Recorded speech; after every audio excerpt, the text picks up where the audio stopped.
Hello and welcome again to another episode of Vintage Pens for the Modern User. This series explores why people who use their fountain pens every day should really consider taking a closer look at vintage pens as an excellent type of everyday writing instrument because of their reliability, their durability, and the simple fact that when vintage pens were made, they were the writing instrument. So they were designed to withstand the daily use that people needed to put them through. And today we're going to take a close look at one of my favorites, my first love when I got into vintage pens, which was the Parker Vacumatic fountain pen. Parker began making these pens in the 1930s and continued through the 1940s. So let's take a closer look at what makes this pen a little bit special and fun to use and easy to use and really a delight to write with. Let's dive right in. Well, there you have it, a tray of Parker Vacumatic fountain pens. It's quite a display to see the variety of colors and sizes and options that Parker made.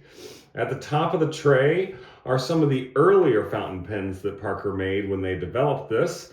These pens used a lockdown filling mechanism for their vacuumatic fillers, which comes out and then locks into place.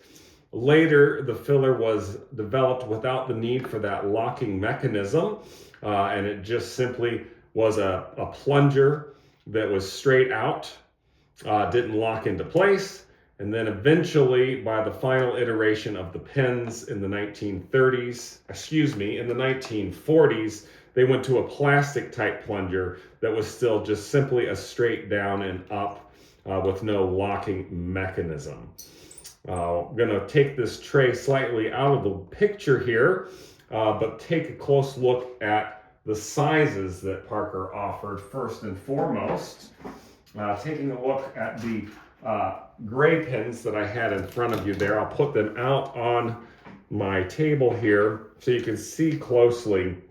By the third generation, there were essentially 5 options that you could have for the Parker Vacumatic fountain pen. The largest option, known as the Parker Maxima, is seen here all the way to the left. Then the next size down, but probably the most common that you might find, was known as the Vacumatic Major fountain pen.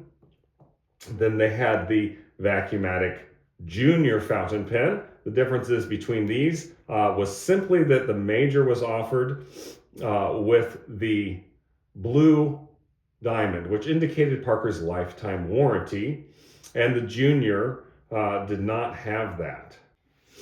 The next 2 sizes that you see here after the Maxima, Major, and Junior, again, Major and Junior being the same size, or the Debutante and the Sub-Debutante. Again, both pens being the same size, the Debutante pen having the blue diamond, and again, being the one that came with a lifetime warranty, while the Sub-Debutante did not have that, and therefore was not warranted in the same way.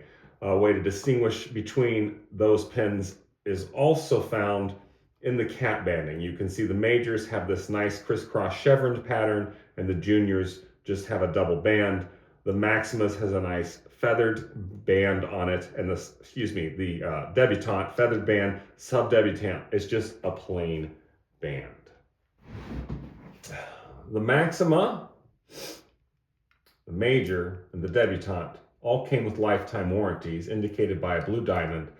The Junior and the Sub-Deb, equally good pens, worth buying, worth finding, worth using, simply didn't have that warranty. And of course, we know today that warranty doesn't do you any good anyway. So it's just a little bit of historical information that you could have. There were, of course, few colors. I'm looking mostly at 3rd generation pens right now. And so I'll pull up the 5 most commonly found colors by the 3rd generation.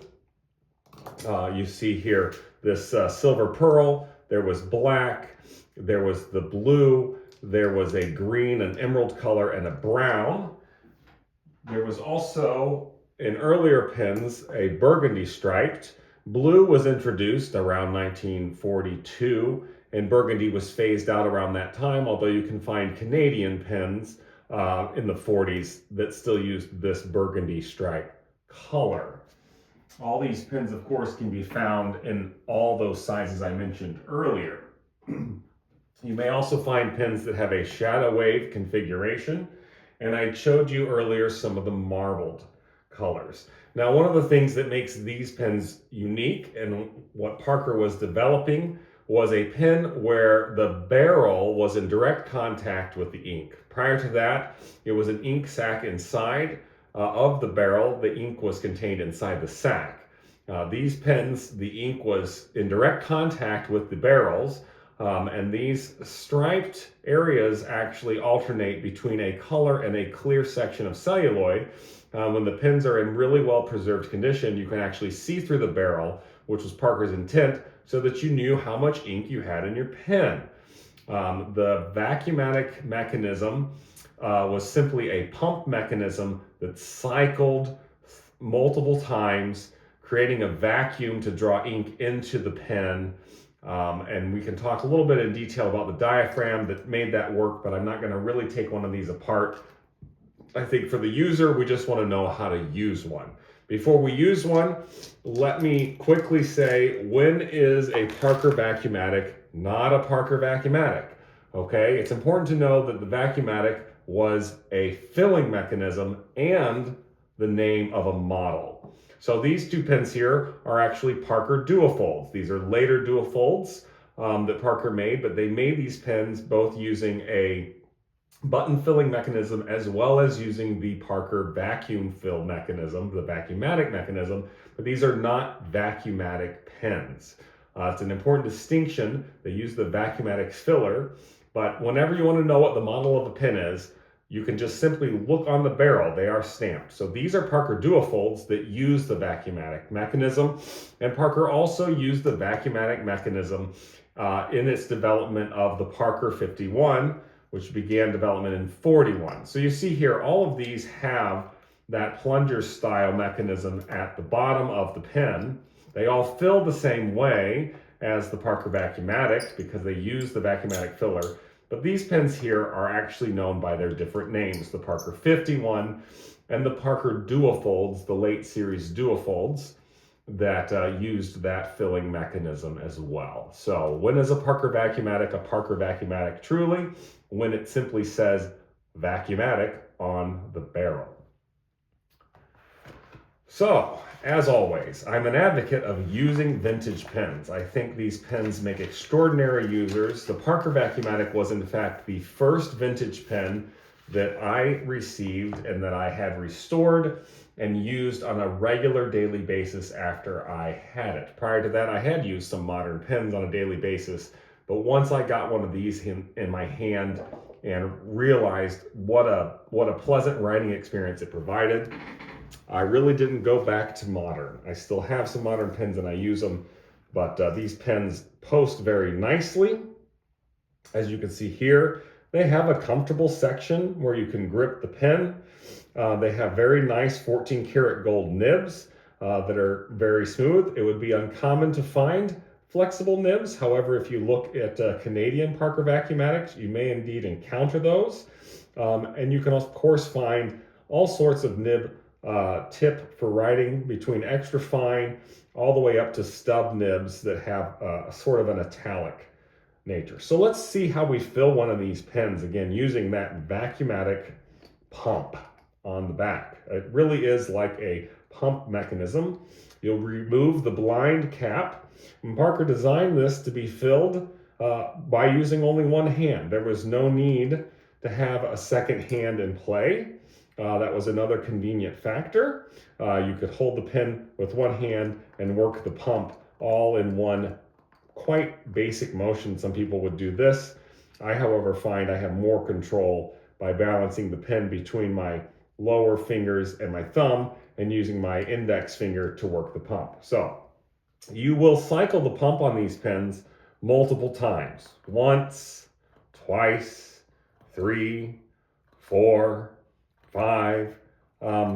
probably between 8 and 9 cycles to really get a good fill.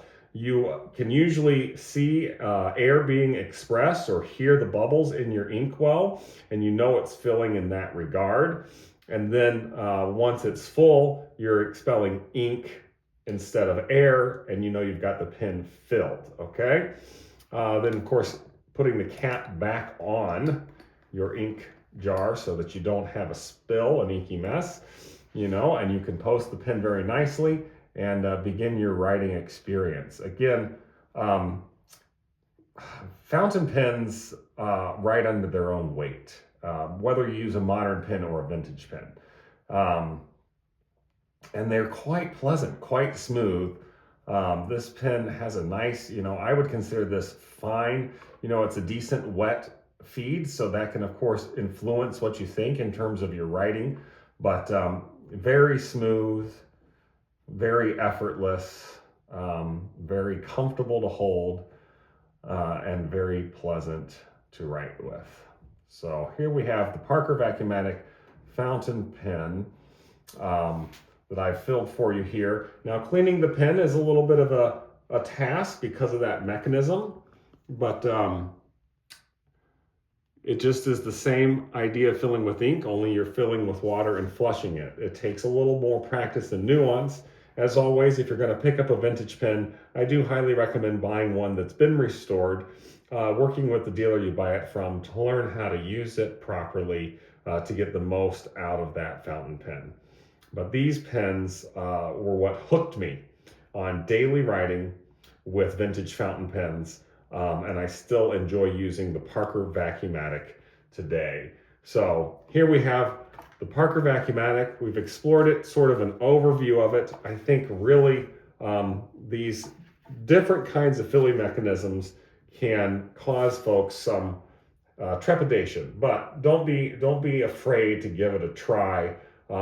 It's really a great mechanism, holds a large volume of ink, gives a pleasant writing experience, and it's worth overcoming any trepidation that you have. So Parker Vacumatic from the 1930s and 1940s. I do hope you will give it a try and add it to your daily use as a fantastic writer. Happy writing, everyone.